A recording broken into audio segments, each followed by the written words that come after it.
വൻ ലഹരിവേട്ടയിൽ അന്വേഷണം എക്സൈസ് ക്രൈംബ്രാഞ്ചിലേക്ക്. അന്തർ സംസ്ഥാന ബന്ധങ്ങളുള്ള ലഹരി ഇടപാടിൽ പ്രത്യേക അന്വേഷണ സംഘത്തിനോ എക്സൈസ് ക്രൈംബ്രാഞ്ചിനോ അന്വേഷണം കൈമാറും.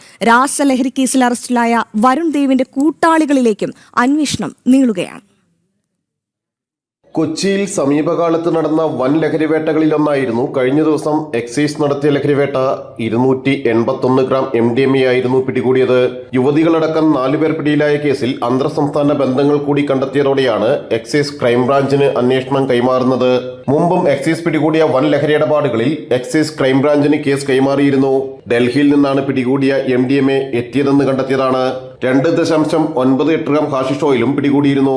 കഴിഞ്ഞ ഒരു വർഷത്തിനുള്ളിൽ നിരവധി സിന്തറ്റിക് ലഹരിവേട്ടകളാണ് എക്സൈസും പോലീസും നടത്തിയിട്ടുള്ളത്. പ്രൊഫഷണലുകളടക്കം ലഹരി ഇടപാടുകളിൽ പങ്കാളികളാകുന്നതായും കണ്ടെത്തിയിരുന്നു.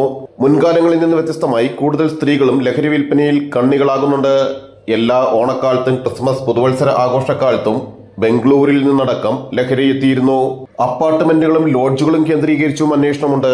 ശനിയാഴ്ച കൊച്ചിയിൽ വൻ ലഹരി സംഘം പിടിയിലായ കേസിൽ പ്രതികളെ കസ്റ്റഡിയിൽ വാങ്ങി വിശദമായി ചോദ്യം ചെയ്യാൻ ഒരുങ്ങുകയാണ് എക്സൈസ്. ജനം, കൊച്ചി.